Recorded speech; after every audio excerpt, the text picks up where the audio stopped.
Item number, SCP-1200. Object class, safe. Special containment procedures. Discovery and seizure of SCP-1200 are performed by FDA under CFR Title 21. Once in the possession of FDA, the recovered samples are to be replaced by non-anomalous duplicates and transferred to Site-197. As the SCP-1200-A entities do not require sustenance or oxygen, they are to be contained in individual reinforced containers and stored in the ITL-1 wing of Site-197.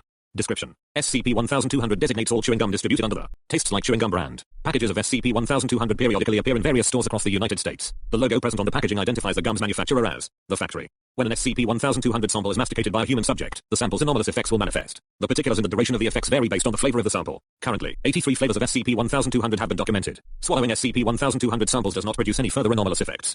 Addendum 1200-1. Partial list of SCP-1200 flavors. See 1200-EKV for a full list. There is some rows. Designation. Label. Color. Effects. SCP-1200-12. Tastes like lemons. Lime green. Subject's gustatory perception was altered for 28 hours following the consumption of the sample. The subject was unable to discern the taste of consumed food, perceiving a lemon taste instead. SCP-1200-15. Tastes like sunshine. Bright yellow. Subject became luminescent, emitting over 40,000 lux of white light. The subject was not harmed by the effect. The effect continued for 20 minutes, after which time its intensity gradually decreased, ceasing fully after an additional 4 minutes. SCP-1200-29. Tastes like Rubik's Cube. Multicolored. For 260 minutes, subject was able to rearrange adult segments of her body, both internal and external. The functionality of the affected segments and the health of the subject was not diminished in the process. The alterations were accompanied by secondary changes in seemingly unrelated regions. Due to this, the subject was unable to return to her original body plan. SCP-1200-30. Tastes like those forgotten. Dark blue. 6 corporeal humaniform entities manifested in the vicinity of the subject. The entities did not exhibit sapient behavior, instead mimicking the actions and speech of the subject, guards and researchers, and each other. The entities continued to exist for 6 days, before dissolving into a homogeneous liquid. Subsequent analysis of the liquid revealed it to be a mixture of organic materials, iron particles, and acrylic paint. SCP-1200-62. Tastes like moon's shadow. Red. Incorporeal. Translucent. Leporine organisms appeared to emerge from the walls of the subject's cell. The organisms proceeded to reach the subject and burrow inside her body. The subject did not react to these events and claimed to be unable to perceive the entities. Video recordings of the incident did not show any anomalous activity. The subject expired 11 days later due to exsanguination. No injuries have been found on the body. To date, this is the only known fatality caused by the effects of an SCP-1200 sample. Addendum 1200-2. On February 20, 2003, while conducting an unrelated investigation, Foundation operatives discovered a facility dedicated to production of SCP-1200-30. At the time of discovery, the facility was populated by 28 anomalous entities. The entities were subsequently contained, designated SCP-1200-A, and transported to Site-197. Instances of SCP-1200-A are animate humanoid entities composed primarily from wrought iron. SCP-1200-A have been covered in several layers of paint, typically white, dim blue, or yellow. The outer layers of paint are largely absent, while the remaining segments are faded and fleeking. The underlying material is showing signs of oxidation. In the center of SCP-1200-A's head is a large circular opening. No other features are present. When not contained, the SCP-1200-A entities will attempt to acquire recently deceased human bodies and transform them into SCP-1200-30. Each entity will locate a suitable cadaver and transport it to the base facility. There, the entity will regurgitate paint, various biological matter, and small slags of iron into the mouth of the cadaver. The entity will repeat this process over the course of several weeks. Eventually, the body will liquefy, forming a dense homogeneous liquid, which will disappear via an unknown means soon after. Chemical analysis of the liquid identifies it as the substance constituting 80% of SCP-1200-30 samples contents. Addendum 1200-3. Cross-reference analysis of the Foundation archives returned a relevant phone call. The call was made on 1999-0602 from a payphone located 2 kilometers from the SCP-1200-A base facility. A single unidentified male voice can be heard on the recording. The transcript of the recording follows. Herrick, this is Davis. I'm all done with the psychopumps here. We redirected the output to the location you wanted. Weren't any problems there. The goo should start arriving to you shortly. About your other order, Morton spotted some nanohives in Budapest. I'm heading out there tomorrow. They should do nicely for your task. After some tinkering, make sure there won't be any issues with my payment this time. If your contacts at the factory are unwilling, I can always find someone else. Call you in 2 weeks. Addendum 1200-4. On 2003-08-24, 2 days after dismantling of the SCP-1200-A base facility was concluded, packages containing a previously unknown flavor of SCP-1200 arrived to several non-clandestine Foundation facilities. The testing results are included below. SCP-1200-83. Tastes like normalcy. Colorless. No anomalous effects observed. Want to read in another language? Double-check your translation with the Google app. Just tap the camera icon. Choose Hey guys, since I view the SCPs I go through, some of them are changed into a different article, and I thought it was very stupid, so instead I will use a different SCP wiki to explore the old versions of these SCPs, so I will go through SCP-829. Let's begin. Item number, SCP-829. Object class, safe. It was once named Bloodthirsty Nail Polish. Special containment procedures. SCP-829 is to be stored in a secured room at Sector 19, in a standard nail polish bottle that is kept locked in a transparent Level 2 security container. This room must be guarded by at least 2 Level 2 security personnel at all times. Security personnel and the spare bottle will accompany SCP-829 whenever it is removed from its containment room. All personnel must undergo psychological examinations before they are allowed to interact with subjects of SCP-829. Any persons who show signs of excessively compliant behavior must immediately be removed from the presence of subjects of SCP-829. Note: SCP-829 appears to be equally effective on both males and females. For clarity, this document will assume that the subject of SCP-829 is female.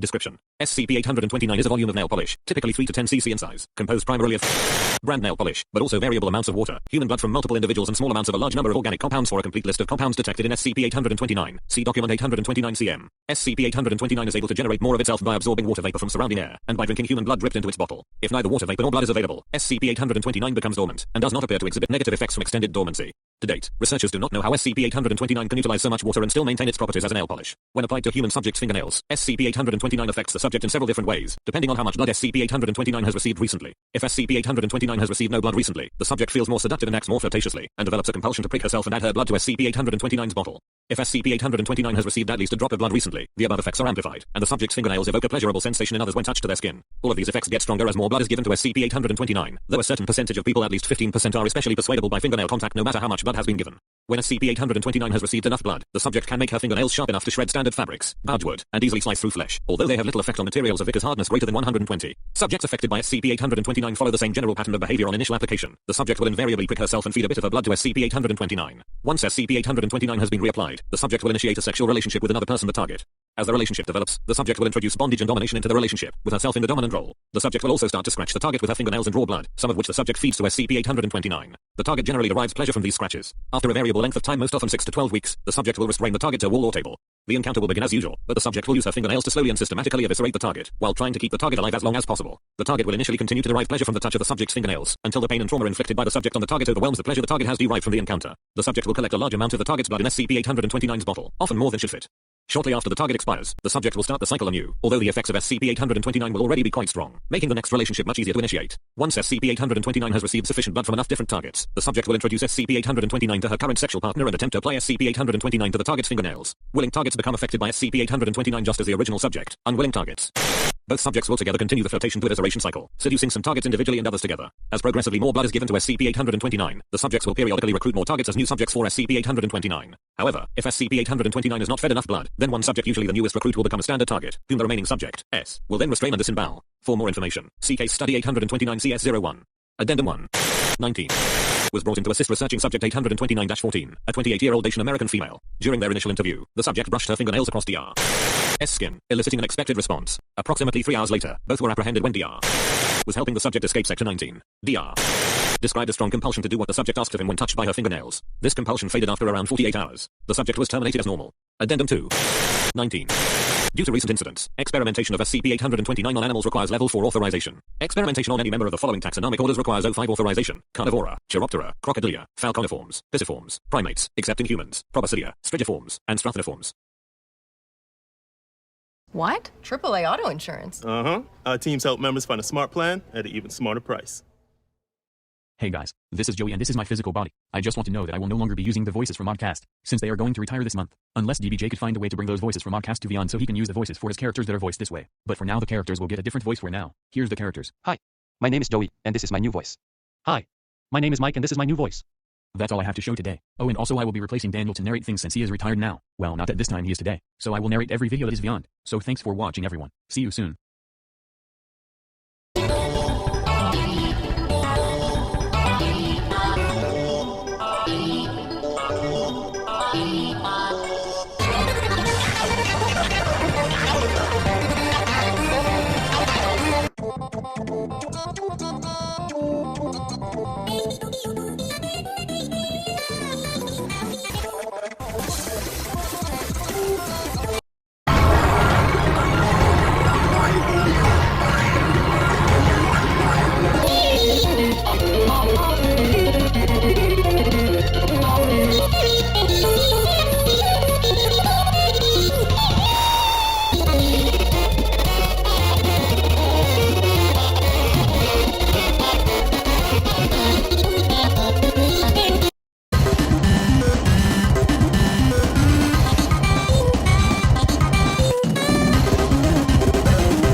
Hello and welcome back to the channel. Today I'm about to be showing you yet again our wireless stuff. And this time I'm going to show all of them, if I want to. Anyways, we're about to be starting with this kind of channel. By the way, what are you doing? Start this video, so I don't get bored or anything. Jesus! Well, it's not finished yet, or whatever. It's a great ass game anyway. Let's do something, please. David, you know, He even made half of the fan fell off. Metal Wireless Foundation. Every single Wireless Foundation video included in this big ass playlist is 1,229 videos. It was last updated on October 1st. Alright, let's do something that is less rich. Oh, also, you saw that post that says Rainbow. Just a reminder that I will make multiple Halloween videos on every show on the channel. Also be on a random day in October. It's will be on October 31st. I just want to tell you that so bye. Yeah, I promise you. Like, right, it might take a long time. October is like October 31st is like October 9th, so. Minimum date is only 222, so I still have a lot of time. It's only 200 now. 20 days. Let's go to the 31st. I meant 22 days, so it may let me have it last time. Anyways, enough videos of stuff. Let's going over next after I die. And there's no 3 lives. Let's see if it's 70. Oh, yeah, this one. 1,000. Well, it's too early. Yeah, this one is probably 1,118 interviews. There's not that many interviews, just what the whitelist is called. Whitelist 1,118. 3 interviews were by researchers. We talk about whitelist 1,118's breach. It isn't finished yet, well. Let's see if there's anything else. Oh, and also, if I have a new fan-made SCP thing, I forgot to say this, but just keep pushing it back. Alright, anyways, I also have a new SCP fan-made organization called ETR. It means Eternal Tracking. I know what the R also stands for. Hold on. Let me just set it up into the Google slide called Slide. It says Slide. It's called that, so I don't. There's no mode. They're in number order.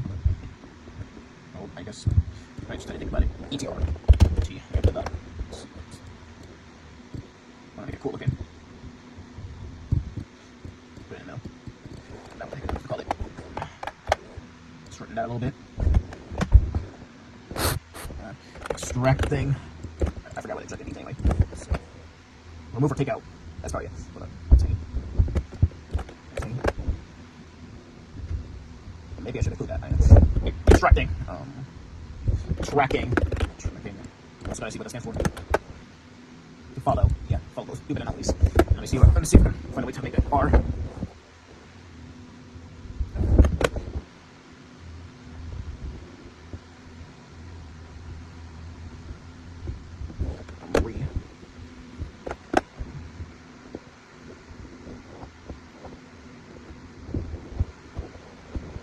Starting to get kind of in trouble with the R right now. It's hard to understand something like that.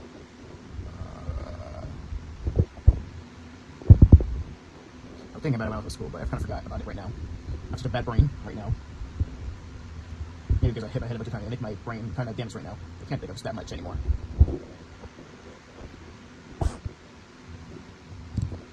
Other words for contains zero.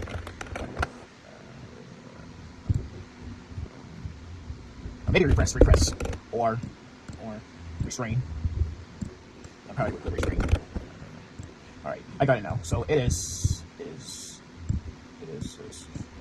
of messed it up already. Maybe make it bold. Make it bolded up, so I can make it even cooler. Alright, now I got it. So ETR, ETR, extracting, tracking, restrain. Yeah, that's what it is. So extract. Maybe I should have put the ED at the end.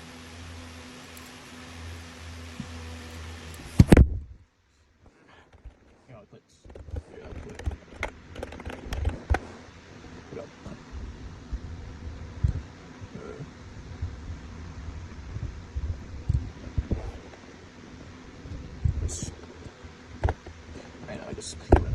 I changed it, so actually it's going to be extract, track, and restrain. Alright, I only got 001 to 025. Wait, even though. Oh, there is. Where's ETR? It's got to be somewhere around. There it is. What was I don't know.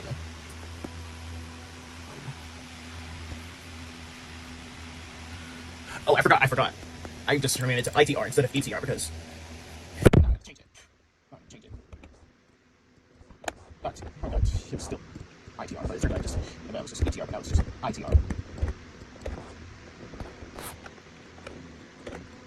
don't know why.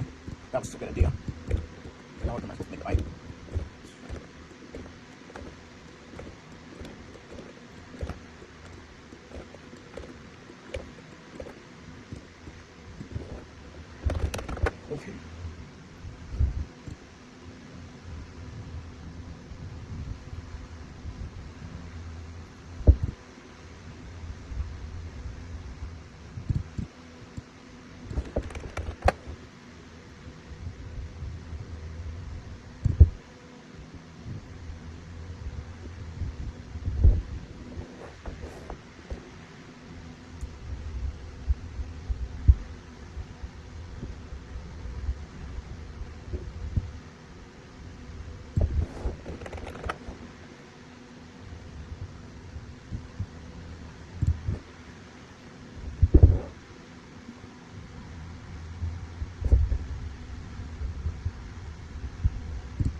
Okay, I have to check that one. Sure. Sure, we'll try this thing. I think it's kind of stupid. I want to change it already. We're going to deal with this instead. Because earlier when I did this, that was kind of stupid. I assume that to be an answer or anything, but it's fixed up. Okay, yes, that's 200. Call it in there. Or whatever it is. Bit of sure. Just gonna dig up anything else. Anyways, let's continue with the wireless stuff already. So I'm breathing through my nose spaces. Start this one. So the Keter wireless. I'm wasting it already. Don't make my erase stuff quickly. Still being done. So I'm covering this. I feel like it. Object classes, so yeah.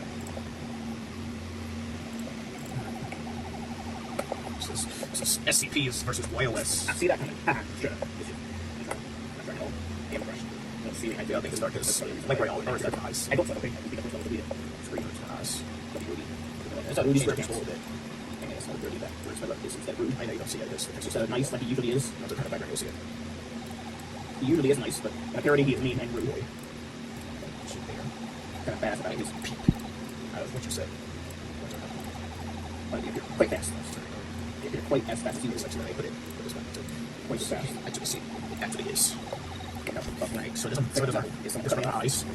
I mean, I was out of control of the Joy-Con. That's how you take different fun. Man. Probably my hand probably being controlled. Why was anomalous properties? Felt like I was being controlled by another soul. That's why I was like, I read all this. Okay. Right now. 000. No anomalous abilities. Just dash in and stabbing people aggressively. True. 002. Increase in size and superhuman dashing. 003. With detecting skills and sprinting. 004. Radiation and suffocation. 005. The user will use the sword to aggressively slash others. 005. Yeah. It's not very much. You want to see it again, then act me. Alright, anyways. Start continue. 006. Preventing any illness to infect the subject. 007. Levitation, teleportation, and super strength. 008 will activate with YLS 008-2 visible. YLS 008-A will control the subject and force him or her to do two things. 009 sentient will shoot fast lasers if it gets threatened. 0010 sentient, nothing else.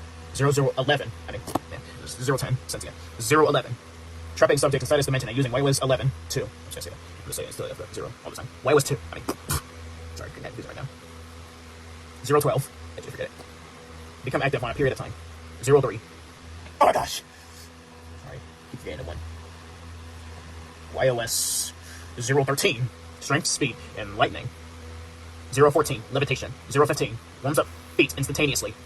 016, one kiss instantly kills people. 017, virus people when the shadow is present. 018, behavior as a fountain. 019, acts as a pool, making crayons liquefied. Probably change that later. 020, plays on its own. 021, no anomalous effects, active hunting at night. 022, phase of the painting missile. Start to get those ones. Alright, description classes. Alright, we can probably change it to a different form. Alright. 2,333. Kennick. 4,356. Vlam. 4,355. Amida. Originally dark. That's all. Alright, documents. These are old, so don't even mind about it. Anyways, I'm just gonna read it through it. Item number. YWAS 2. Object class Keter. Containment procedures. YWAS 002 is to be kept in a 13-meter tall humanoid at all times. I mean, humanoid cell at all times. Any personnel that enter YWAS 002 cell will proceed to go up the stairs and start examining YWAS 002. YWAS 002 size must be unable to break the floors of the cell. Anybody that enters YWAS 002 cell is strictly forbidden. Well, it was originally supposed to be size. So, alright, description. YWAS 002 is a gigantic humanoid building at its being. Gigantic humanoid building. Like I said, so some things might not be right. Gigantic humanoid being wandering the field with a height of about 12 feet tall. His eyes seem to be hollowed out with a mean expression, along with some green clothing, suspenders, mustache, and a hairstyle. That's all. No done or anything. Alright. Item number SCP. SCP stuck in my head. YWAS 872. Object class Euclid. Those are just mistakes, so I might change that. I don't know why.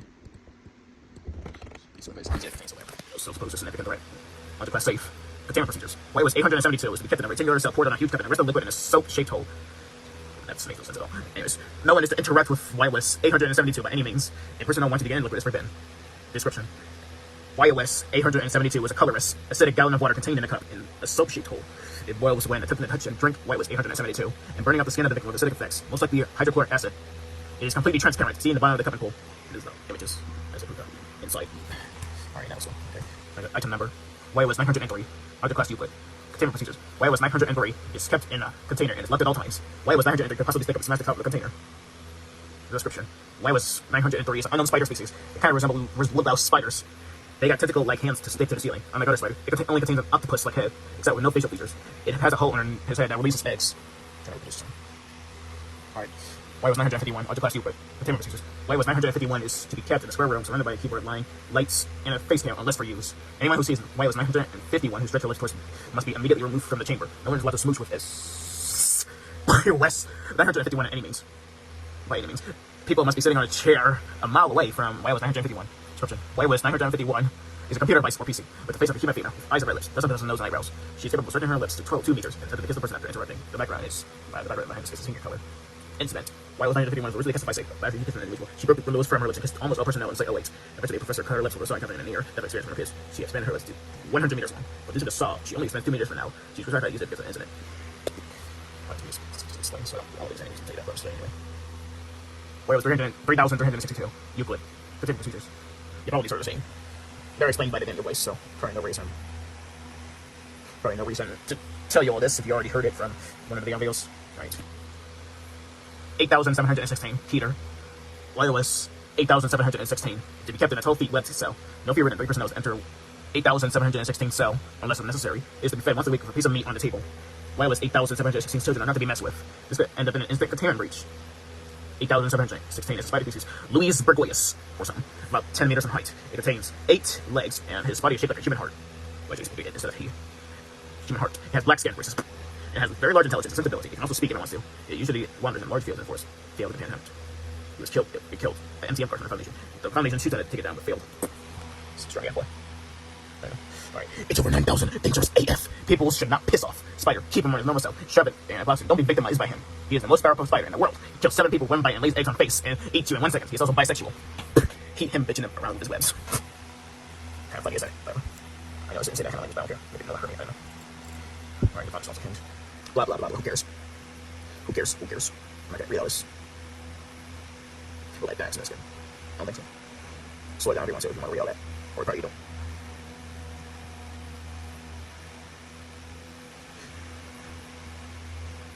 Alright. Now, placeholders. Alright, now we're currently at 1,600, so catch up to that.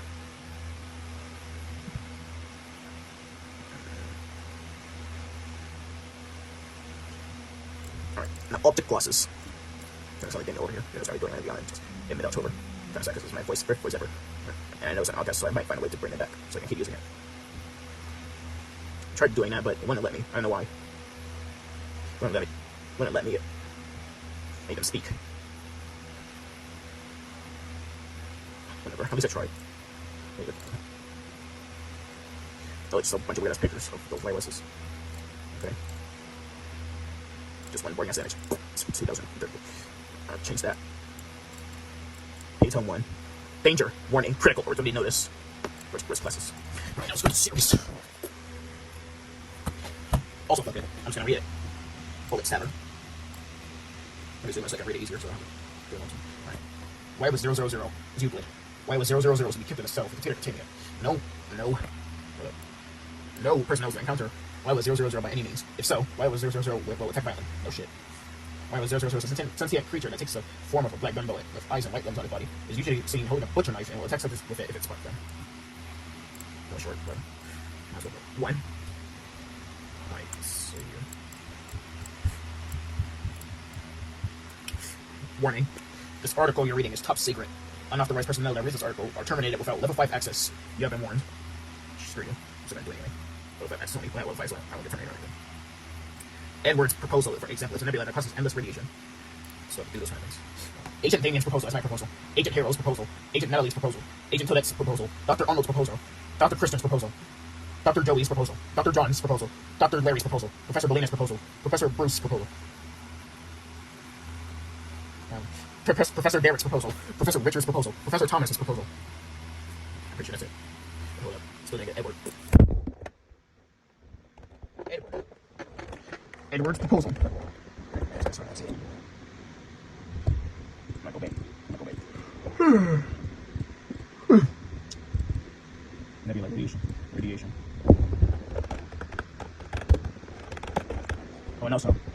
these documents are kind of short, so I would kind of dig that. I'll probably expand each one of these documents, because in the SCP, a bunch of the SCP's documents are quite expandable.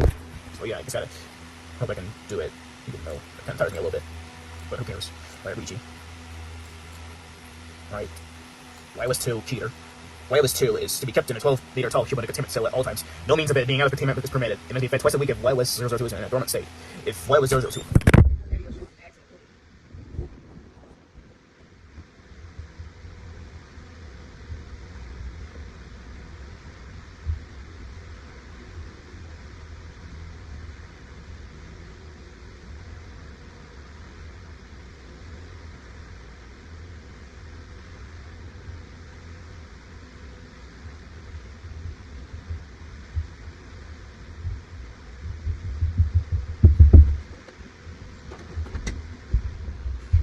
Sorry for the interruption, and let's continue.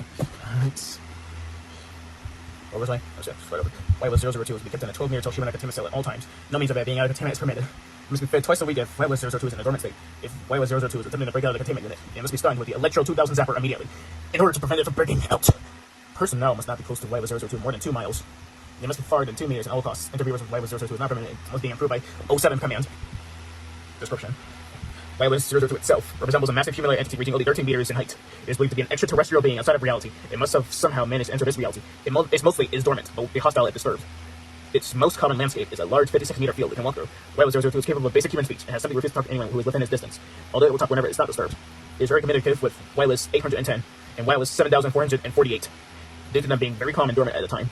Wireless 002 has very good intelligence and is 3 times smarter than an average adult human. Its brain is the size of a cabinet and can mind control any victim it gets distracted by.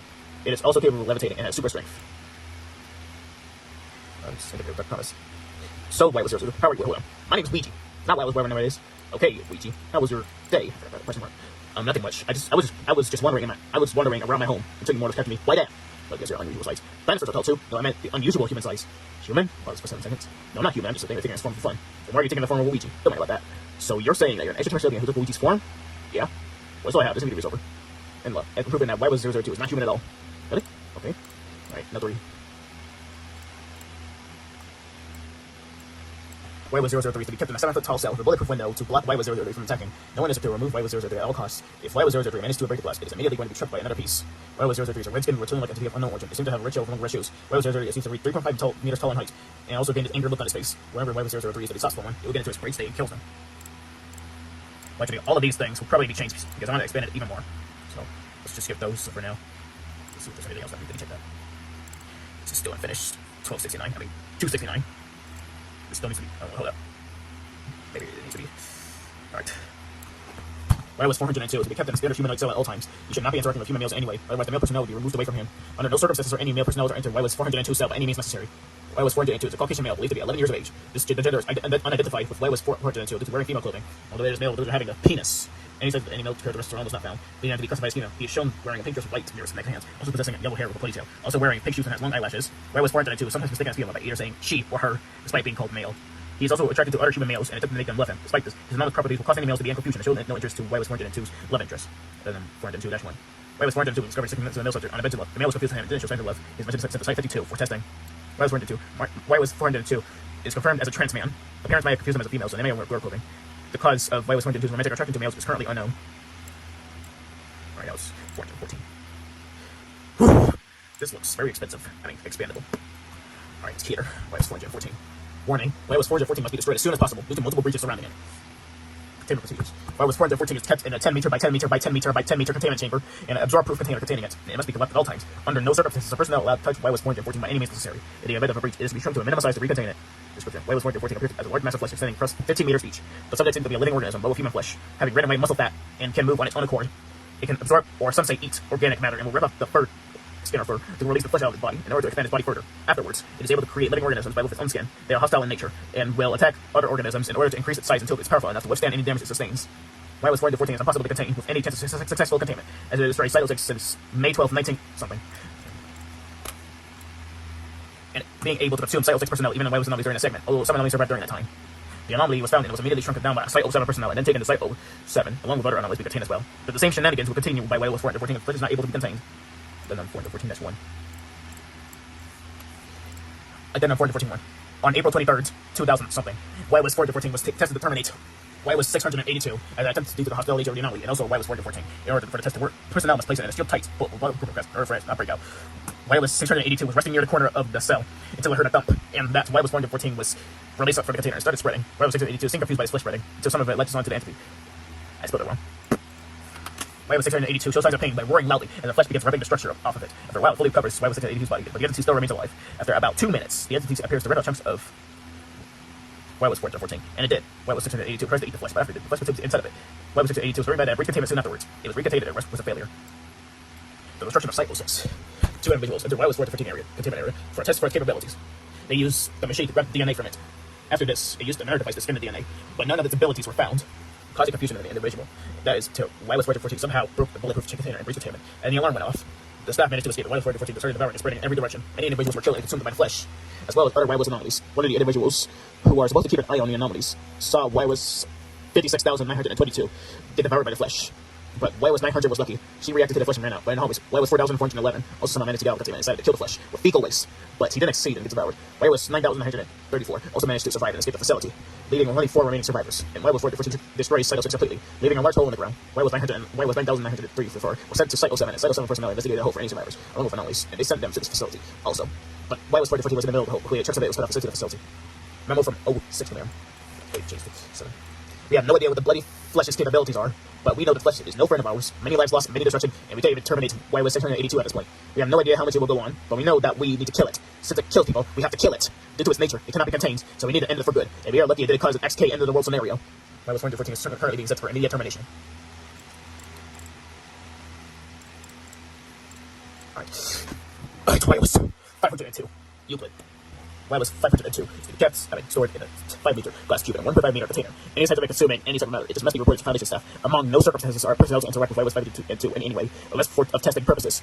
In the event of a containment breach, when YOS 502 reaches a dangerous size, it must be cut up to 6 pieces and restored back into containment. If unsuccessful, it will float up beyond lockdown. So it's like 414. YOS 502 appears like an amorphous blob, about 2.5 meters in diameter. It appears black in color and contains white dots all around it. Ever since it was discovered, it was about 1.2 meters. It continuously expanding slowly. The virus every day it comes into contact with solid, organic, and liquid matter. It will grow every time it comes to anything. Addendum. An object was thrown into YOS 502 container. A metal cube about 3 meters. Items such as the metal, just devour it. No changes.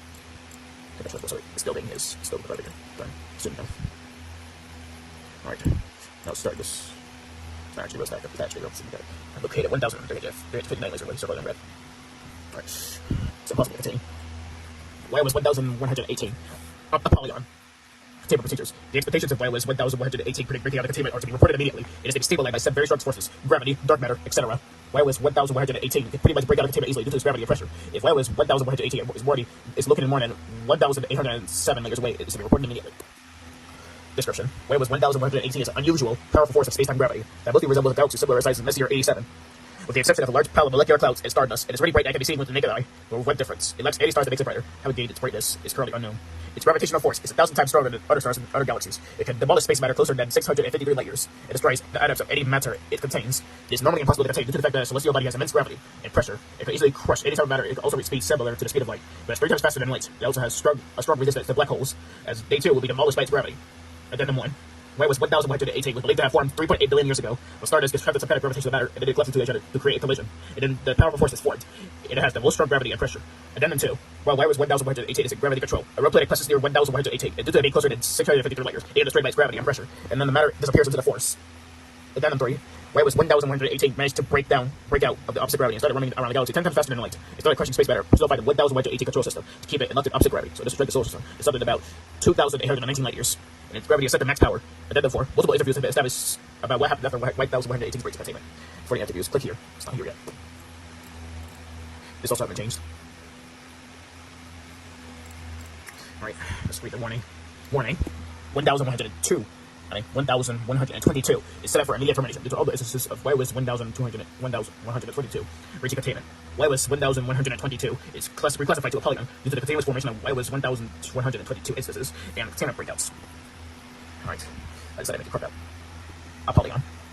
All instances of YOS 1,122 must be terminated as soon as possible. Due to the amount of instances that have been reproduced, if the team gets filled by approximately 285 instances of YOS 1,122, most of them must be sent to a different cell by using a mechanical device that grabs objects periodically personnel will clean the black substance that YOS 1122 instances sometimes released under reproducing. It is often impossible to cleanly contain all YOS 1122 instances due to the fact that if any open entries are present, it could possibly escape its containment cell. The object is known as YOS 1122. Must be contained in a different cell. When YOS 1122 instances completely form inside, it must be transported to a random cell. Breaking of YOS 1122 instances is strictly forbidden during interviews, as it will cause a breach at all the sites to be evacuated. If the anomalies are able to be contained in the chambers of all YOS 1122 instances. 1122. This is kinda. Alright, anyways, 1122 is the designation given to an entity that has the size of a newborn offspring. It has the behavior of a human offspring, and is entirely made out of black ink, except with the possession of a white face with white eyes. Many of YOS 1122 instances reproduce more instances by releasing eggs that form from their own structure for approximately 5 minutes. It cannot be stopped by any known way, and anomaly can be contained. One time, a knife was used to cut to a piece of 1122 instances. The cutted piece quickly formed another instance, and the other half grew back. The instance also doesn't show signs of pain. Many instances readily expel a black substance on the floors, reproducing, possibly the amniotic fluid. All instances are passive towards living beings, but will be sometimes dangerous if too many reproduced instances are present. YOS 1122-1 is a black inkwell containing black ink inside. It is the birthplace of YOS 1122 instances. It contains stages of fertilization of fetuses. Only one 1122 instance will be formed inside an inkwell. I've done them. The YOS 1122 instances and YOS 1122 was found in animation steel. Will eventually be known as YOS 9011. There were about 1 million instances of YOS 1122. The MTF guards investigated the studio to search for any unusual stuff inside. And they found on one of the instances near the entrance to the exit door. And they saw them reproduce one more instances. And the black substance they release after reproduction. The anti-gov guards team up to try to contain all of them. It took about 6 hours. I've done them 1122-2. All of the YOS 1122 are contained in separate cells, approximately 33 cells. And all of them kept reproducing to the point that it's difficult to keep control of and to contain. Plus, it has been classified as Keter until further notice. Incident 01. The difficulty of containing a reproducing entity has gotten worse, as the instances started breaching containment by entering air vent. It started reproducing thousands more. The entire state has been evacuated or not be trapped underneath the instances. Due to the massive difficulty of trying to contain multiple instances, it has been reclassified to a polygon. Interview about YOS 1122 on July 27th, 19-something. Dr. Rogers, Agent something. Thanks for coming into this meeting, Agent something. No problem, Doctor. Now, what do you want me to tell about the entity known as YOS 1122? What's up about that bastard, or bastards? These things are extremely difficult to contain, even though neither of them show aversion towards staff. It's quite a problem. What are the staff going to do about it? Well, I told the staff they'll probably terminate the ceremony, even though they said it's impossible. Well, could we use other anomalies to terminate them? Well, we could, but we scheduled it for testing on August 8th. Well, okay then. I say this interview is over. Interesting story. Anyways. Alright. Jupiter's kind of crispy looking. Alright. YOS 1193 here. Any event of a gaseous planet caused by YOS 1193 is to be reported to the staff. No personnel within 1,563 miles of the containment of the infected planet should be encountered. Any events of a space probe released from Earth should be moved away as soon as possible. After the anomaly that is happening at gas giants is to be reported to the staff. YOS 1193 is a mysterious space-time atom that causes nearby gaseous planets to emit excessive carbon dioxide and experience a runaway greenhouse effect. Due to this, the planet cannot be entered at this time until the event is finished. Nearby moons will most likely be affected by YOS 1193's heat and radiation. Moons of Jupiter like Io will likely come closer to Jupiter and will burn up twice their original heat. Saturn will most likely lose most of its richness due to this greenhouse effect. Colder gas planets like Uranus and Neptune will likely increase their temperature than today. Depiction of the atom. The atom is mostly made out of some protons, neutrons, and electrons, and creates molecules like carbon dioxide. Like carbon, oxygen, methane, and hydrogen. It uses the oxygenated carbon molecules to create carbon dioxide, or CO2.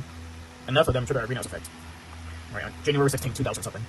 Saturn was found infected with YOS 1993 when it turned clouds into an orangish red color. Thereby was nearly getting incinerated. Most of its ranges must have melted away at this point, though the entire system did thaw away. YOS 1093 left Saturn at February 6, 2000 something. Alright, March 27, 2000 something. Uranus was struck with the atom also, although due to the methane, it only received less carbon dioxide, and that's where greenhouse effects are triggered. Due to less greenhouse gases, the moons remain the same temperature. And finally, May 24th, 2000 something. Neptune falls under the same circumstance as Uranus, having less carbon dioxide due to the force of wind speed and only have a greenhouse effect on the upper atmosphere. Like I said, interesting story. Alright. This still needs to be finished. I'm not gonna read that. Anyways, read that down so that takes it anyway. Alright, it's not kind of stupid that it has to. Gotta change the font. Make sure I didn't miss anything. No, it's good. Anyways. YOS 1509 Keter. Containment procedures. Due to its nature, YOS 1509 cannot be contained at this time. When the date is September 11th, any city should be warned to avoid YOS 509 attack from damaging the buildings. The collapsing buildings. When the date is September 10th, since personnel must ready themselves to save as much citizens as they can. MTF guards must bring special gear to try to contain YOS 509 as soon as possible, or by containing it in its home area with special equipment and materials. If the entity is successful at destroying the entire city, it must be reported to staff immediately. YOS 509 is believed to be a mysterious, unseen entity of unknown origin. It is always dormant for the entire year, except for 1 of the days. It only activates during September 11th. And becomes aggressive in populated areas like cities. On September 11, 2001, a city was destroyed by 19 hijackers using machinery to destroy tall buildings. It is currently unknown this has caused YWAS 1,509 to exist. YWAS 1,509 is normally unable to be seen, possibly being invisible to the naked eye, or by its faster speeds. It is possible to keep track of it. It is active very aggressive. It can only be seen by camera flash or night vision goggles. Researchers believe it reaches speeds about 4.5 kilometers per hour. It cannot be caused by any material it encounters with. The area where YWAS 1,509 is normally dormant is a cave located at something, North Carolina, after it destroyed at least 20 buildings. 20 buildings.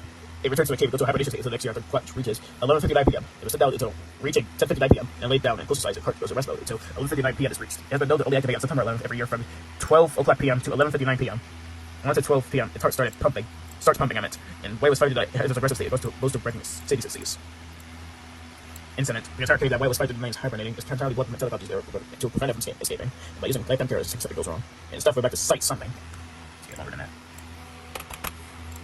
The clock reaches 12 p.m. YWAS 559 is easily broke to the metal and failed. Approximately 26 were destroyed by the 2 United States buildings. According to Foundation staff, I think this still needs to be fixed. This still needs to be finished. But I'm going to read it anyway, because I'm curious. Alright, 1507, Euclid. The planet Mercury is off limits for spacecraft to go to. The planet is to be secured by approximately 20 satellites to keep track of any anomalous activity. The crater that is sentient must be disposed of by personnel. If the spacecraft is destroyed or damaged by YWAS 1507, a new satellite must be launched towards the planet as soon as possible. If Mercury is off its orbit, the anomaly can be manipulated back to Mercury's regular orbit. Description. YWAS 1507 itself resembles a large sentient creature in possession of the planet Mercury. The crater is approximately 10 meters wide and 4 meters long. It seems to have some ability to manipulate the entire planet and move it off orbit. It can disrupt nearby space matter. Example. Asteroids, nearby planets, atoms, etc. It can only be stopped by some sort of plasma or meteorite. If it is hit by the plasma or meteorite, it will be stunned, and its anomalous properties will not be active from 10 to 20 hours. It is also capable of ripping the matter off the planet to disrupt anything that caused near its orbit by leading it towards them. 01. YWAS 570 was first discovered by researcher scientist Dr. something on April 28th, 2000 something. It is unknown whether Mercury was hit by asteroid 10,000 years ago, 100 years ago, or the surface was disrupted by the hills of gravity. Dr. something immediately warned staff members that a new anomaly is still being worked on. I'll change the font. Sorry, change whatever. Alright.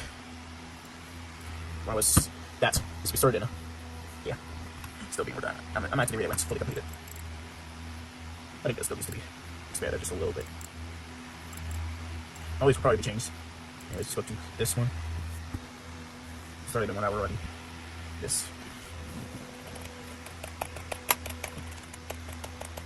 You already saw these, so there's no point in watching now. The 4,000 part still needs to be finished. Almost, I made something on at least in the placeholder, so you want to see it if you want. Yeah, all that.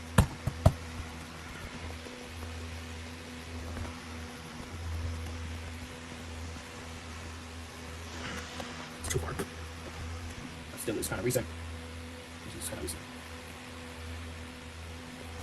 Alright. Pretty sure that's all I can show you in the drive for now. Now let's go to the File Explorer. I made it quite different. In case you're wondering. These 2 videos right here. These are the improved versions. So I made it quite different because there's some anomaly changes. Because some don't make any sense. So they're not going to be the same thing all the time. Anyways, that's all for that.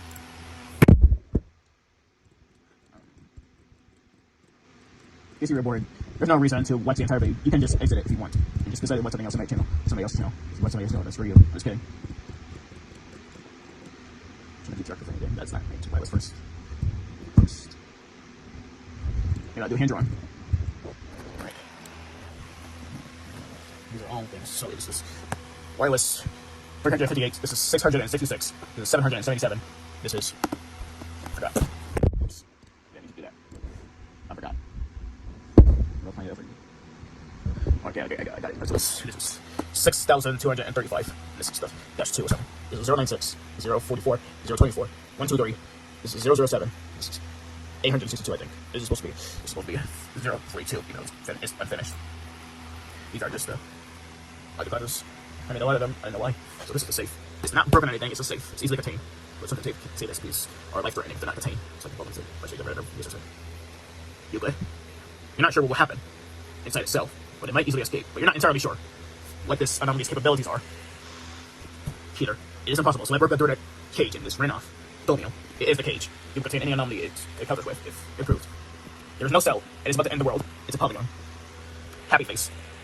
This is a happy anomaly, so it's probably safe. Without the active breast, if it's a safe class, but it's still really easy. This is Euclid. You're not entirely sure, like I said.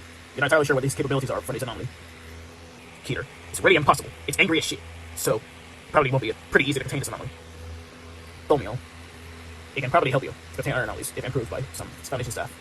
In the Polygon. It's like a dimension from hell, but it's probably very, very hostile. It can probably destroy the universe itself. Not to mention that it is seriously impossible to contain this son of a gun. So this probably won't be an easy bet for the Foundation to contain this anomaly. It's an extremely interesting lines. These are old ones, except this one hasn't changed. So they are all changed. All changed. So 097 is just a lock. 094 is just a deer giraffe looking dudes. 093 is just a hat. 092 is just a boat. 086 is the colorful igloo. 076 is a boat that goes on a... It's just a boat on the water. That's probably a house. 066 is the same. It's been included. These are the same one. J means joke. It's not a joke SCP. It's an FR. 900 is still the same. There's an error on it. It's still the same personality within 096. 96 is continues to do a puzzle or something. Mutant whitelisted. They're all entirely different. This is 229, 552, 777, 358, 6,666, 893, 666. Alright, this is 6,108, 7,550, 312, 572, and 028. Safe Euclid Keter. This is 027, 008, 007. Alright, 001, Space King. This is originally supposed to be 081, but it's instead changed to... Got an age hacker, sorry. It's instead changed to 835. So yeah. This is originally supposed to be 071, and also the Deadly Star is instead changed to, I think, 1071. I think. Yeah. It's originally supposed to be called Deadly Star, but it is instead called... Let me get this shit in there. Instead called Dense Star instead of Deadly Star. All these changes are ridiculous. It's kind of making me kind of pissed off about that. Whatever. This 809. That's already good. 809. I know. I keep forgetting those things. 809 is this ball thing, so it is instead reclassified as 7,809. It still remains the same as 1,082. It's originally holding a 790, but like I said, it's been replaced by this spiky thinking. So it is instead. Where is it? 1,790. And this still remains the same 1,266. And this is 8,124 backgrounds. I decided to make the backgrounds as an anomaly because for some reason the background series is getting popular. I don't know why. Just a made up creepy ass series that seems to be real, but it's not. These are the anomalies 2, 3, 4, 5, 6, 7, 8, and a bunch of anomalies here. So this is 0, 1, 2, 3, and all that. There's a bunch of anomalies. There's an SCP. Alright, now it's actually gaming the numbers so I can remember. I'm going to put them at the anomaly, so it's 2, 3, 4, 5, 6, 7, 8, 9, 10, 11, 12, 13, 14, 15, 16, 17, 18, 19, 20, 21, 22, 23, 24, 25, 26, 27, 28, 29, 30, 31, 32, 33, 34, 35, 36, 37, 38, 39, 40, 41, 42, 43, 44, 45, 46, 47, 48, 49, 50, 51, 52, 53, 54, 55, 56, 57, 58, 59, 60, 61, 62, 63, 64, 65, 66, and 67. Right. Again. 0, 1, 2, 3, 4, 5, 6, 7, 8, 9, 10, 11, 12, 11, 12, 13, 14, 15, 16, 17, 18, 19, 20, 21, 22, 23, 24, 25, 26, 27, 28, 29, 30, 31, and 32. Again and again. 2, 3, 4, 5, 6, 7, 8, 9, 10, 11, 12, 13, 14, 15, 16, 17, 18, 19, 20, 21, 22, 23, 24, 25, 26, 27, 28, 29, 30, 31, 32, 33, 34, 35, 36, and 37. All these pasted onto this slide here. Okay. This is 07 is average size. This is average unit. 6 inch telegraph. 7, 86,000. 708, 7,609. This is the expanded version of 07. Celebration of the 2nd anniversary, even though it's already over with. Save classes yet again. I think this one is 170. Oops. It'll be 4,000 or something. It's 483, I think. This is 027. 096. 500. 240. 5,240 minutes. This is 3,177. This is 718. And this is 203. 682. 7,880. 289. This is 7. And 666. Thaumiel. It's 109, and that's a tree. But it's a tree name. That weird spherical thing, what is that? So, this one is 235, and what's the spherical thing? What is it? No, it's fine. Yeah, I just deleted it. Alright, I guess now. No, guess. Seriously, man. I don't know, maybe? I don't know. Maybe this thing is probably 251. 139, this is 6,999. This is, I think, 1,118, and this is 576. It is esoteric. The only esoteric thing is, the only thing that's classified as esoteric is 276. And no one's included it. Maybe probably exists after this is released. Again, 0, 2, 3, 4, 5, 6, 7, 8, 9, 10. This is 3,301, 7,701, 1,157, 509. 5,009. Site 1, Site 3, Site 2, Site 63, Site 71, Site 5, Site 41, Site 4, Site 12, Site 7, Site 07, Site 46, Site 51, Site 91, 6,696, 7,512, 98, 99, 3, 111, 444, 781, 82, 358, 777, 401, and 71. They're kind of covered up by the anomaly, so I'm not going to find all of them. 66, 663. I meant 893. Again, not gonna read it. Covered up by the stupid anomalies. Sponge Babe Squawk Pants. I know. Jesus Christ, I made a lot of wireless pictures today. So many. I just want so many. Second anniversary, I just passed, so 32. Very bad right now. The Emerald Slayer second right now. 117, 82, 358, 777, 666, 213, 781, 71, 1001, 356. That's what changed. It's 97, 96, 444, 123, 401, 1,549. I think this is 9,804. I was children. Correct character. 53, 500, 5,240, and 9,934. 109 is 691. 6,999, 988, 333, 1,000, 1,549, 111, 82, 610, 174, 811, 817, 556, 1,001, 7,512, 358, 781, 173, 777, 9,864, 666, 234, 213, 356, 67, 232, 42, 444. Again, same for you here, Apollyon. 642, 109, it's 6,999. Again, I'm gonna read this. So it's 7,808, 7,583, 85, 28, 483, 854, 600, 6,108. Again, every single time. 096, 200, 2008, 213, 3,673, 333, 377, 389. This is 7,289, 893, 86,708. 682, 881, 552, 229. Right now is this. Safe wirelesses are safely contained, but handling it does not pose a threat. Nuclear wirelesses are anomalies that require more resources, or which containment is always reliable. Fetal wirelesses are difficult to contain, but does not mean it's dangerous, it's just difficult to contain. Other organisms. Again. 0, 2, 3, I forgot. 0, 2, 3, 7, 8, 12, 13, 16, 17, 21, 22, 23, 24, 25, 27, 28, 29, 30, 31, 32, 33, 34, 35, 36, 41, 42, 43, 44, 45, 46, 49, 50, 51, 52, 53, 54, 55, 56. B. All that, basically. 5,240 versus 8,900 and 8,894. 1 proposals. 001 proposals. Rest the Cat, Snowball, The Haunted House, Ink Colossus, Scarlet Devil, The Angel, The Yoshi Garden, Rex the Cat, Freezer Toad, Scarlet, I mean, the Devil. It just plays it for some reason. It's metaled box, or metaled box, I know. Saw the proposals. Oh, the one was added. This was created at school last year, I think. Or probably it was 2 years ago, I don't know. 2 versus 1. 2, Ouija. 3, Angry Koopa. 4, The Long Cereal. 6, The Protective Mask. 7, The Bad God Damien. 53 and 5,240. Again. 096. That's 777 and that. Sad, docile, crying, shocked, screaming, mad and screaming. 213 versus 4,739 versus 2,256 versus 715. 237 sentient pins. 260 fuck toad. 304 sentient pencil.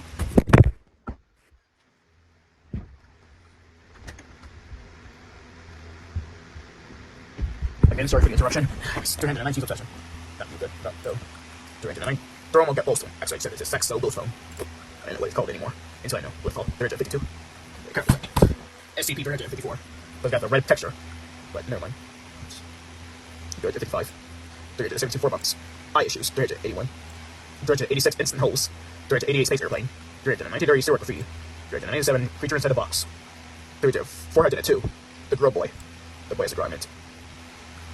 Of course, 402 kisses her sometimes. 11 years old, boy is a girl lives men. Men get suspicious of him or her. So like I said, get confused. You should have read that before coming to here. Is kept in a human cell, and no bitch should enter his or her cell. He is a Euclid anomaly that takes the appearance to be a boy. First of us, the girls, no part of the boy are recognizable. He is a female. He has 11 sessions with human males. The cause is unknown. 428. Obviously capable of human speech. I try to imitate the voice, no, it's not a voice, it's an image. Ergo, I am a water jug for some reason. Whatever, it's not how you sound like that. Destinato, 429. 432, 539. Bloodstealing Beast, 438. 473. Female sexual changing object. 453. Dumpster Killer. 427. 80 bucks. 482. 486. And some versus things. 502. 507. 521. Cave Monster. I mean, a joke. I'm a Cave Monster. 610. 625. 858. 658. 669. 695. 699. 841. 880. 997. And that. 1040. 1063. 1116. 1120. 1159. 1230. 1242. 1245. 1261. 1357. 1423. 1562 versus 999. 6999.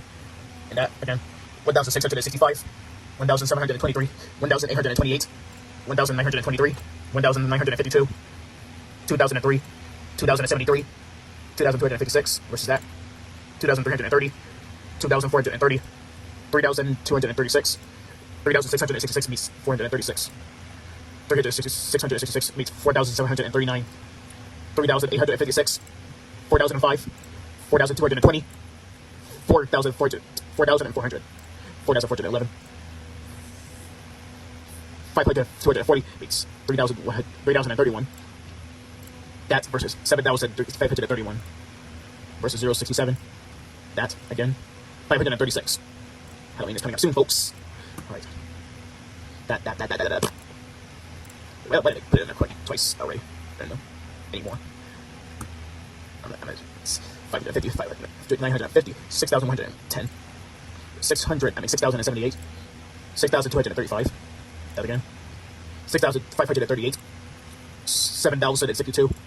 7,161. 8,007. 8,209. 8,686. 9,934 and 8,894. That's again. 9,762, 931, 3,167, 2,332, 9,934 again. And this is 10,013, 20,002, 86,708. And that. Whatever, there's no error, it stops right there. Like I said, every time I board this thing, just exit the video if you don't want to hear all that. Made a second one of these inanimate ones. I don't know if I have enough time to do all this, folks.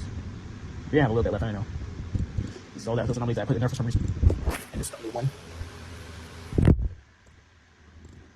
Classification pictures. So, Amida, danger icon, guarded icon, passive icon, severe, warning, and all that anomalies. So all the drawings, I'll go through them using this. This is -1. 0. Freezer Toad, Ink Colossus, Metal Box, Minion God, Rex Mucus, Snowball, the Angel, the Devil, the Haunted House, the Rexian Plush, the Yoshi Guardian, Under Construction, 2, 3, 4, 5, 6, 7, 8, 9, 10, 11, 12, 13, 14, 15, 16, Sonic Tails.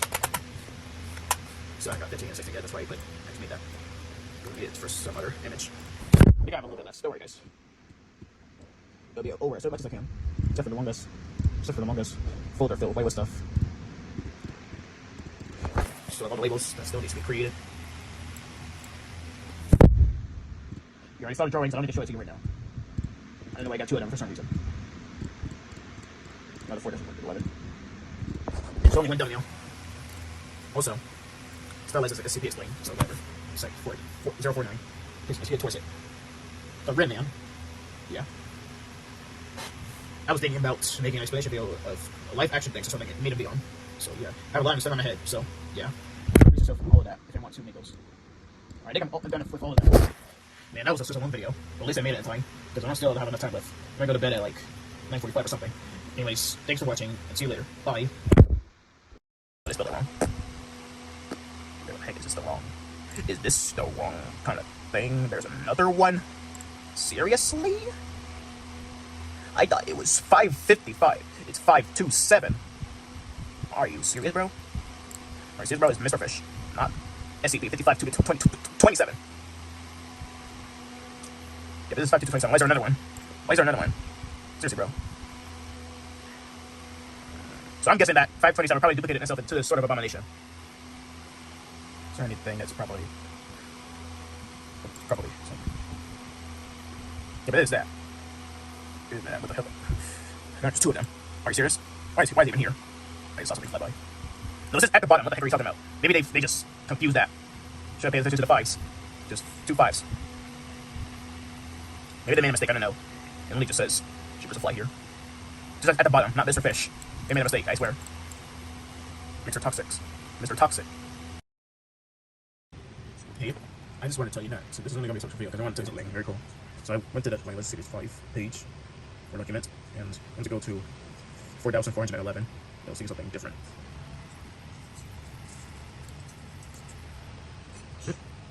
It's probably adult content. This article contains adult content that may not be suitable for all readers. Scenes of nudity, defecation, and reproduction. If you are above the age of 18 plus in which to read such content, then you may click continue or to view said content. Then you go to the article. Oh, cool. Even though it's kind of different though. So I changed it to make it even more expandable. And it's updated. I don't care if I read it or something. I'm just gonna say the number instead of saying why it was all the time. 4,111 is to be kept in a sealed container no less than 3 meter by 3 meter by 3 meter by 3 meter. And no less thick than 3 meters. Air conditioning must be outside the container to blow away any flexibility. If 4411 is successful at breaching containment or by using dimension 4411, staff is to immediately track down YWS 4411 by any means necessary.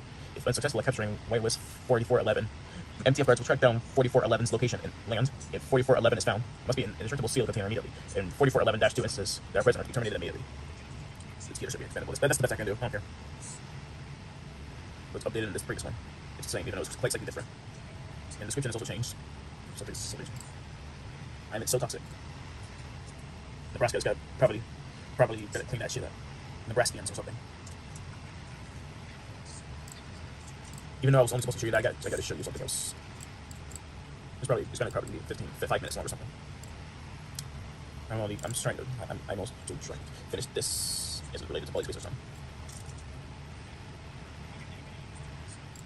And also 22.9. I gotta change the font so I can fit with the SCP bang. Italian mustache. Oh, anyway, I spelled that wrong. I'm still not finished with this though. There's only some kept this location. But it's gotta be longer than that. I already showed that, it's already finished. I'm 5:31. I'm still trying to finish it. I only got that. It's not 5:02. Pay attention to the document name. We have 1570. With the 57 making a noise. Even though it doesn't have to do that.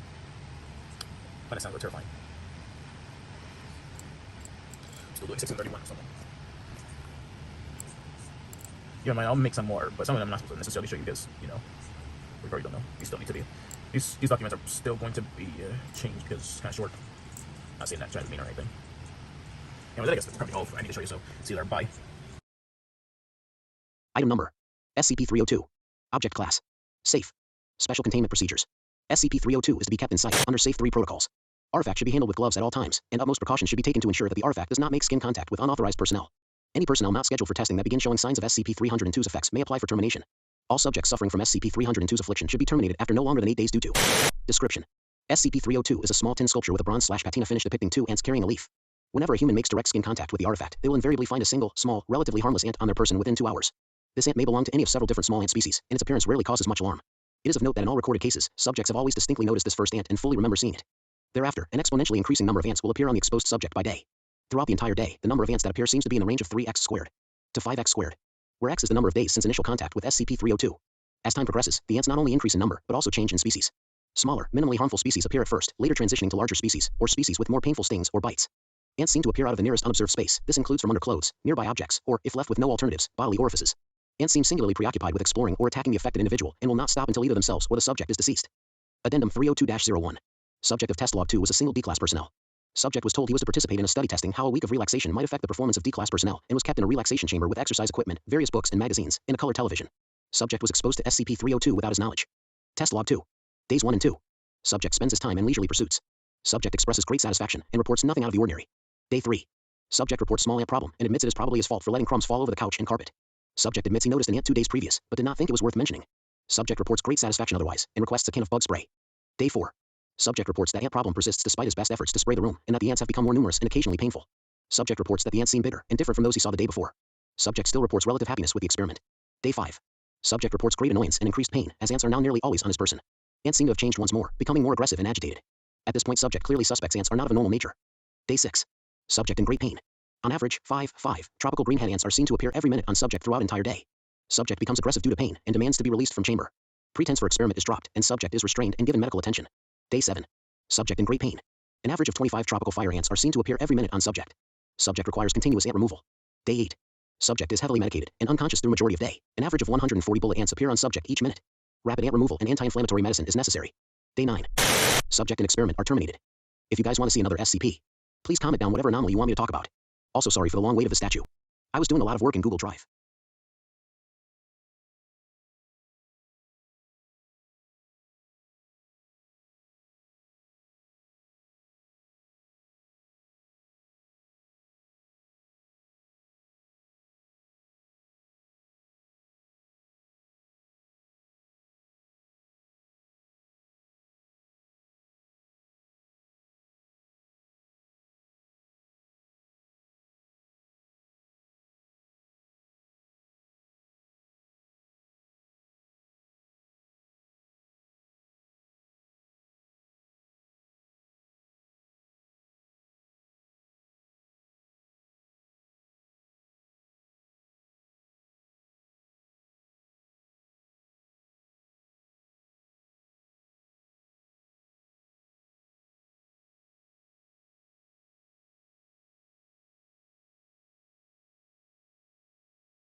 Try the new four-quarter calzone from Little Caesars. It's perfect for a picnic! Pizza, pizza.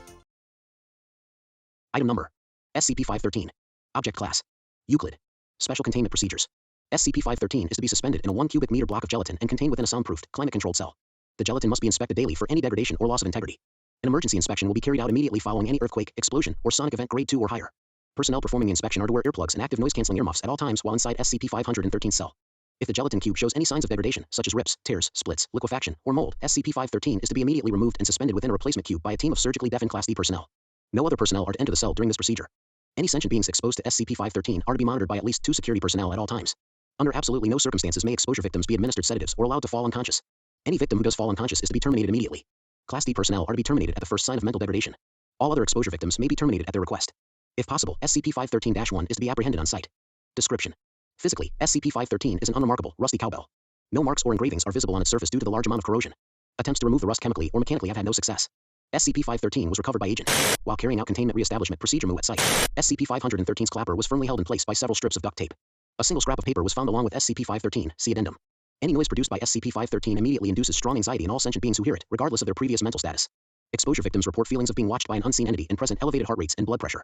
Roughly 1 hour after exposure victims begin to catch glimpses of SCP-513-1 when opening doors, walking past mirrors, turning their heads, or performing any other actions that result in a sudden change in visual perception. Upon being sighted, SCP-513-1 reportedly turns away and runs out of view before disappearing without a trace. Questioning of bystanders indicates that SCP-513-1 is invisible to those who have not been exposed to SCP-513.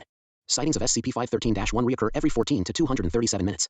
This stalking behavior inevitably causes extreme sleep deprivation, as victims are frequently disturbed by SCP-513-1's presence in their quarters. Victims able to fall asleep before SCP-513-1's appearance report being physically assaulted by it. Upon the victim's awakening, SCP-513-1 flees as usual. See Experiment Log 513. This sleep deprivation, along with the mental stress caused by SCP-513-1's behavior, invariably induces paranoia, aggression, hypervigilance, and depression. All test cases but one have ended with the test subject's suicide. Descriptions of SCP-513-1's appearance are largely unreliable. Test subjects are unable to provide complete accounts of sightings due to their exhaustion, degraded mental health, and disruptive hypervigilance. However, all interrogations thus far indicate that SCP-513-1 is a tall, emaciated humanoid with abnormally large hands. Addendum, text recovered from site. You've seen it. Now he can hear you. You've touched it. Now he can see you. Never ring it. If you hear it, he can touch you. If you guys want to see another SCP, please comment down whatever anomaly you want me to talk about.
At Domino's, order carryout online or by phone and get any one-topping pizza for $7.99 each.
Item number, SCP-099. Object class, safe, special containment procedures. SCP-099 is kept in a 1mx75 cm wall-mounted, fireproof case in Gallery 27. Standard climate and humidity controls apply to this section of the gallery. Due to its properties, SCP-099 can only be viewed within the gallery by level 2 staff or higher, and only from a distance greater than 5 meters and for a period not to exceed 5 minutes per day. When not being viewed, the case is to remain shut and electronically locked. Description. SCP-099 is a 73 by 50 centimeters painting titled The Portrait. Created in 1935 by surrealist painter René Magritte, the original painting possesses mimetic properties that trigger acute paranoia and lingering psychological effects when viewed for too long or from a distance of approximately 3 meters or less. The painting depicts a simple still life, with the addition of a single eye staring back at the viewer. A reproduction of the work currently hangs in the Museum of Modern Art in New York, with critical elements removed to prevent the paranoia trigger. For a detailed description of the changes, refer to document 099B. Detailed reproductions and photographs of the original work retain its mimetic properties. Those who have viewed the painting for too long or from too close of a distance become subject to the delusion that any being or depiction of a being with eyes is staring at them. In extreme cases, subjects report that inanimate objects are making eye contact. The condition is so severe that subjects will even report making eye contact with individuals whose heads are completely turned away. Depending on the length of the original exposure to the painting, subjects may suffer from this condition until death, resulting in severe paranoia and anocophobia. Addendum. SCP-099 was recovered from the private collection of K. Sage, another surrealist painter. Recovery was performed by MTF Theta 6 Pink Panther. Mrs. Sage was unaware of the recovery and replacement of SCP-099, although pre-recovery investigation suggests she was aware of its properties and was either immune or careful not to look too closely. Magritte was still alive at the time SCP-099 was stored in Gallery 27. He remained under Foundation surveillance until his death in 1967. Research suggests that the painting's mimetic trigger was intentionally created, although the effect and power of the trigger was likely unintentional. The Foundation has studied the rest of Magritte's work and found no anomalous mimetic properties to this date. Weaponized replication. Data expunged. If you guys want to see another SCP, please comment down whatever anomaly you want me to talk about. Item number. SCP-331. Object class. Safe. Special containment procedures. When not being used, SCP-331 is to be kept within a typical electronic 7-digit metal safe in Dr. S office. The code is to be changed on a monthly basis by Dr. Personnel who wish to examine SCP-331 must ask Dr. for authorization beforehand. As of SCP-331 is worn by SCP-331-1. Description: SCP-331 is a red plastic cat collar, approximately 23 centimeters in length. Metal studs surround the collar in intervals of 1 centimeter. Testing has confirmed the metal to be nickel. The bell consists of stainless steel electroplated with 24-karat gold. Ringing the bell has no distinguishable effect, adverse or otherwise.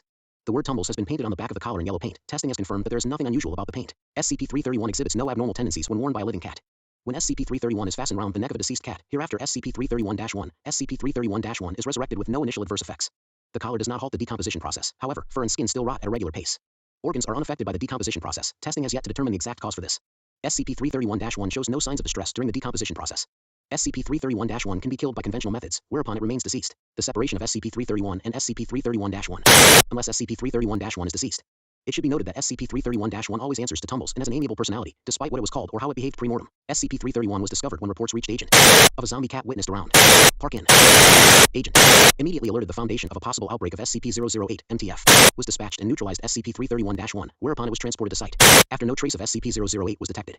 Upon arrival, research was conducted on SCP-331 that confirmed its properties. If you guys want to see another SCP, please comment down whatever anomaly you want me to talk about. The smartest people on Earth know how to spot a good deal. That's why they shop at Ollie's First. You'll save up to 70% off the fancy store's prices. So you go, you smart and savvy shopper. You know where the real deals are, where they sell good stuff cheap. Ollie's! Good stuff cheap!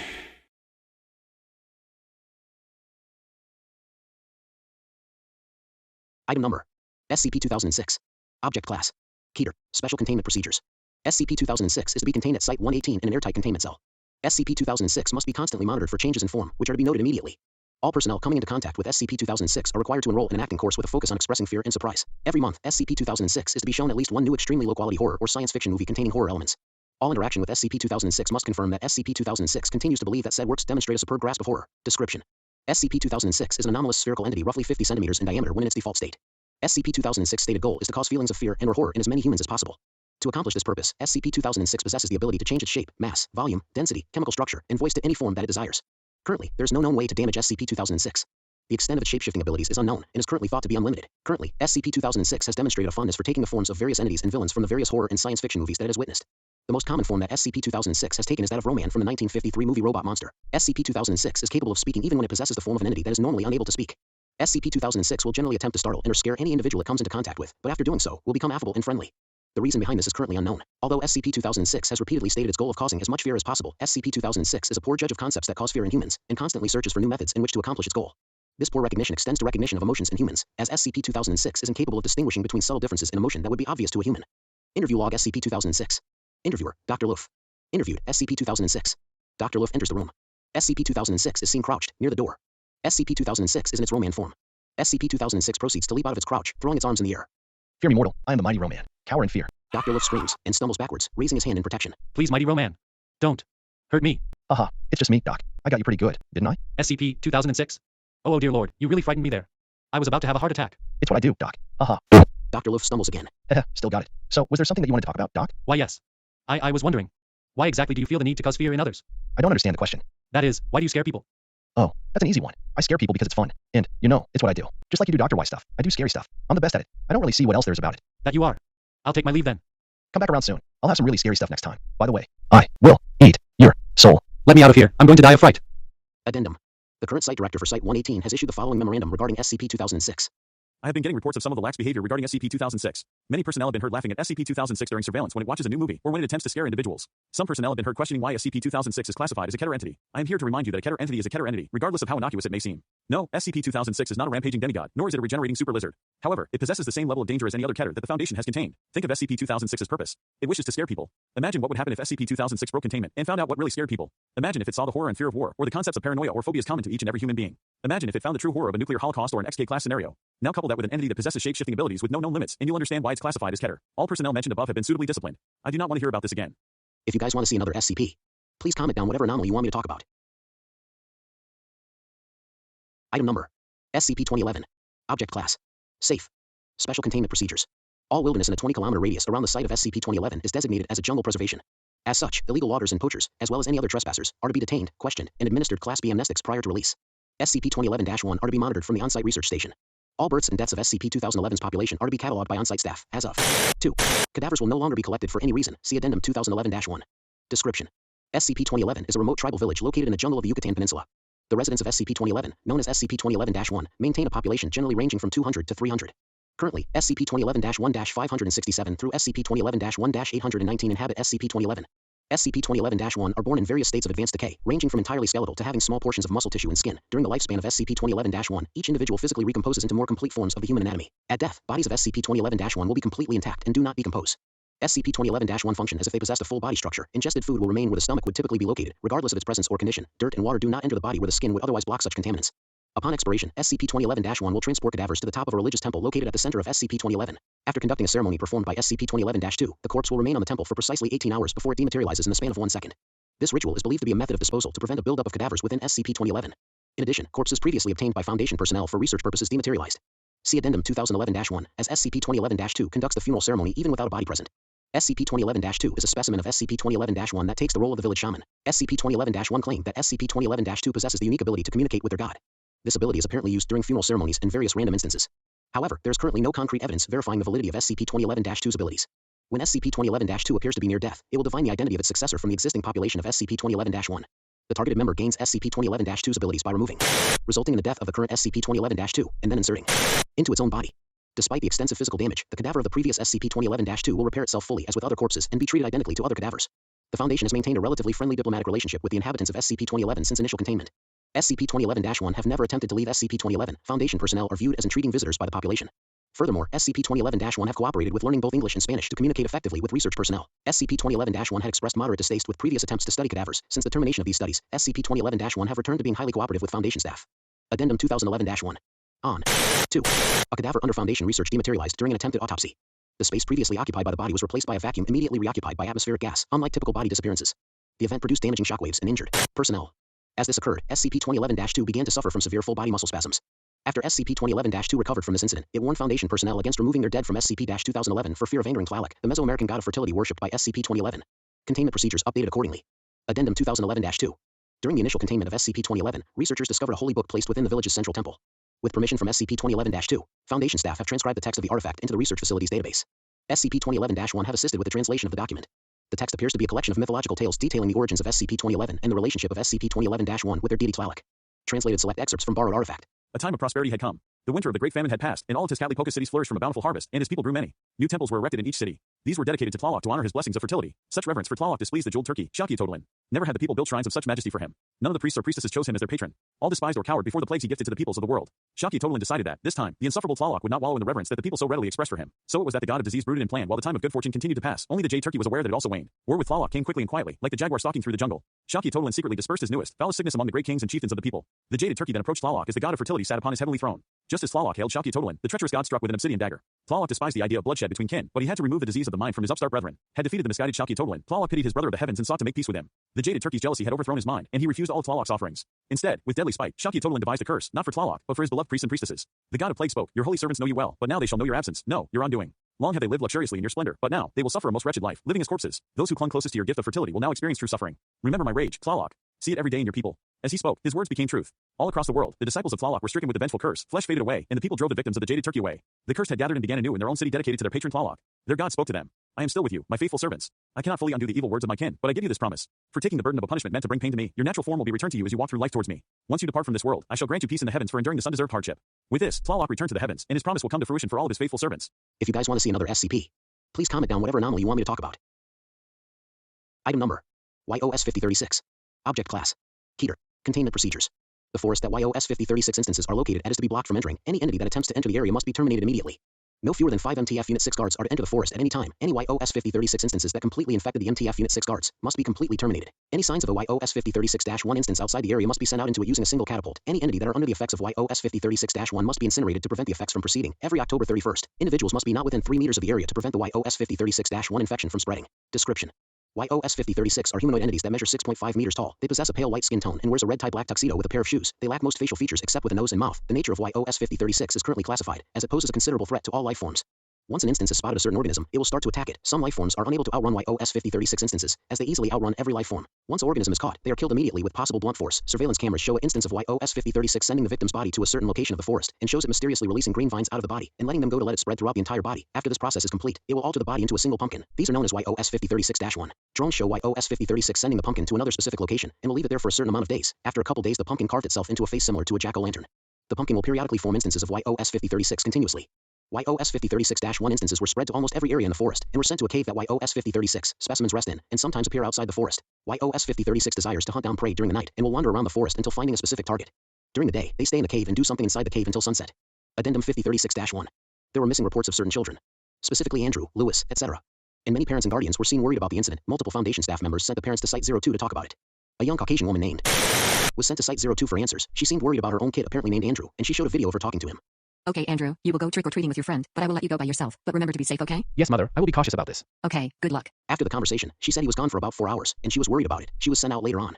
It has later been confirmed that he was killed by YOS-5036. Addendum 5036-2. The forest was investigated by MTF Unit 6 to find the cause of the disappearances of children. And they searched for 3 minutes until finding a YOS-5036 specimen, which was quickly terminated after. For another 3 minutes, they found a single YOS-5036-1 specimen. It seemed to be forming a specimen of YOS-5036. It was destroyed. A single specimen of YOS-5036 was contained and sent to Area 31 for testing purposes. Incident 5036.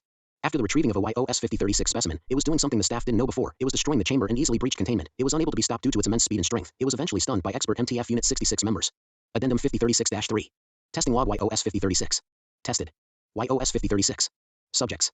YOS-4052, YOS-6705, YOS-2646. 3 anomalies are placed into YOS-5036's chamber. The specimen started to attack. YOS-4052 started lunging towards it, but was immediately killed. 2 other life forms attempted to attack, but didn't hit it, and their bodies were altered into YOS-5036-1 specimens. Item number, SCP-3992. Object class, safe.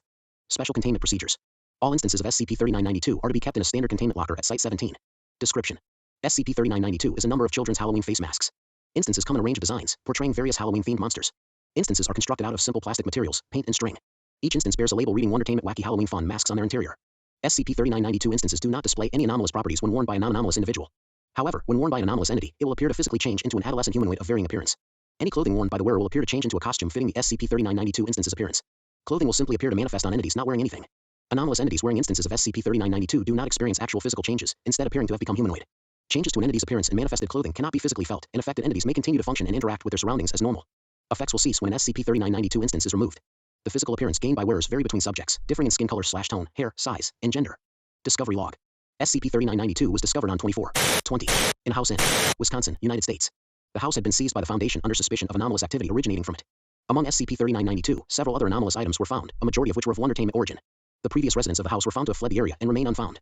SCP-3992 was located in a cardboard box in the house's attic among several Halloween decorations. As of note, the name Stanley was found written on the inside of SCP-3992-6. Vampire mask. Records show a child by the same name to have been one of the house's previous residents. The following document was found along with SCP-3992. To our most loyal customers during this most spooky of seasons, we at Dr. Wondertainment would like to give to you a very special gift in accordance with the holidays. For your continued loyalty over the years, we would like to present a very special treat to those of you who might find it rather difficult to fit in. We at Wondertainment believe in embracing what others may consider strange and spooky. There are too many wonders in this world locked away by those who just don't understand, or find the abnormal too scary. We know firsthand that it can be troublesome accepting who you are, especially in a world of the mundane. So we come with wonderful news that for just one night, you may go out and celebrate the strange and the scary without worry of what others may think of you. For our customers out there who struggle with these feelings on a daily basis, we have decided to give you a special free of charge reward this Halloween. A little something to show our gratitude for your continued support. In this box, you will find a complete set of our new Wondertainment Wacky Halloween Fun masks. Celebrate this Halloween with a costume so amazingly convincing you won't even be able to recognize yourself. Have fun out there, kids. Try not to wander into any dark forest while trick-or-treating. And if you run into a headless fellow along the way, give him a good hello from us at Dr. Wondertainment. We miss you a lot, old friend. We hope you're being taken good care of. Dr. Wondertainment. Addendum 3992-1. Testing of SCP-3992 on several other SCP objects was suggested as a means of discovering the range of its effects when used on anomalous entities of varying physical nature. Approval of various SCP objects for testing was authorized. Access testing log. Test 3992-1-002. Subject. SCP-2006, taking the form of the creature from the haunted sea. SCP-3992 instance. SCP-3992-1, werewolf mask. Results, SCP-2006 appeared as an adolescent male humanoid wearing a torn plaid shirt and jeans. A pair of rubber gloves resembling clawed hands with gray fur appeared on SCP-2006 hands. Notes, SCP-2006 was asked to change its physical appearance during the test in order to see how the effects of SCP-3992 would react to SCP-2006 shape-changing abilities. Several changes to SCP-2006 size, skin tone, and hair occurred but remained humanoid. SCP-2006 initially refused to remove SCP-3992-1 at first, but eventually complied once researchers assured it that it was nowhere near as scary as its previous form. Test 3992-2-001. Subject, SCP-2662. SCP-3992 instance, SCP-3992-2, witch mask. Results, SCP-2662 took the form of an adolescent female. SCP-2662 appeared dressed in a black spider-web fiend witch costume, complete with a pointed witch hat and holding a broomstick, which disappeared along with the perceived effects of SCP-3992-2 when removed. To note is SCP-2662's appearance as a female rather than male. This is believed to have occurred due to SCP-3992-2 resembling a generic female witch. Notes: SCP-2662 commented on the whole physical change to be rather uncomfortable. SCP-2662 later assured that what it had stated previously was not meant in any way to come off as disrespectful or insensitive, stating it had nothing against females and that they could be cultists if they desired. Test 3992-3-001. Subject: SCP-1279-1. SCP-3992 instance: SCP-3992-3, Frankenstein's monster mask. Results: instance of SCP-1279-1 appeared as a human male covered in green body paint, wearing a Frankenstein's monster costume consisting of a black shirt and pants, torn gray coat and boots, with a pair of metal bolts protruding from its neck.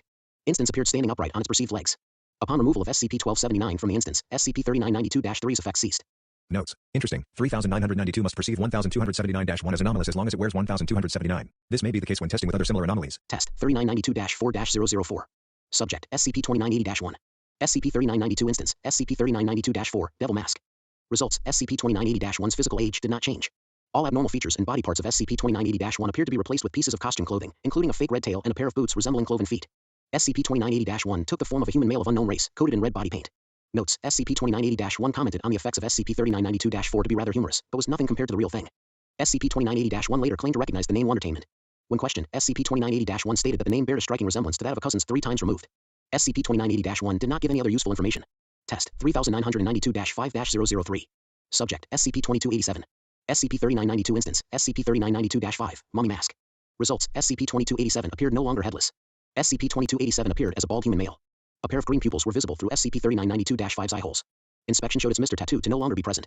No physical changes were present in the rest of SCP-2287's body as it had no other physical abnormalities. SCP-2287's clothing was replaced by layers of yellow-tinted linen cloth wrapped around its entire body similar to an Egyptian mummy. Notes: of significant note, SCP-2287's anomalous properties ceased functioning while wearing SCP-3992-5. Whether this is due to it being a Wondertainment product is unknown. SCP-2287 commented on finding the mask fun to wear, saying that it was nice to see what it was like from the other end.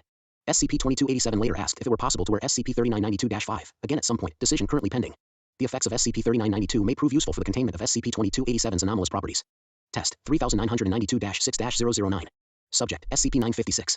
SCP-3992 instance: SCP-3992-6, Vampire Mask. Results: SCP-956 appeared as an adolescent Caucasian female with long pink hair. Costume consisted of a black cape and pants and red velvet waistcoat. Notes: SCP-956 initially showed no signs of bodily movement, remaining in its passive state. However, after several seconds, SCP-956 visibly looked down at itself and began heavily retching. SCP-956 attempted to remove SCP-3992-6 with its perceived hands. When this failed, SCP-956 began clawing at SCP-3992-6 violently until it was removed by an assisting D-Class. Addendum 3992-2. On the 29th of September 2000, a package was found outside of Site-17, addressed to the Foundation. Inside were a second set of SCP-3992. Instances consisted of a skeleton, jack-o'-lantern, banshee, zombie, and clown. The following note was included. To the SCP Foundation, we see that you've been playing around with our product and approve of it greatly. It's nice to see you giving others a taste of the holidays, and we hope you're having fun within yourselves. As a sign of gratitude for your vigorous testing of so many of our products, we present to you the newest batch of Wondertainment Wacky Halloween Fun Masks. The following set has not been officially released just yet, but we're hoping to get them out soon enough. We hope you'll share these with a few more of your guests and get some top-notch results. With all honesty though, we make these products because many don't get the chance to experience a proper childhood, or even celebrate such a unique time of year. So during that magical time when the mundane blend with the uncanny, we want to celebrate it right and give a little more. Cause that's what it's all about, right? Yours, Dr. Wondertainment.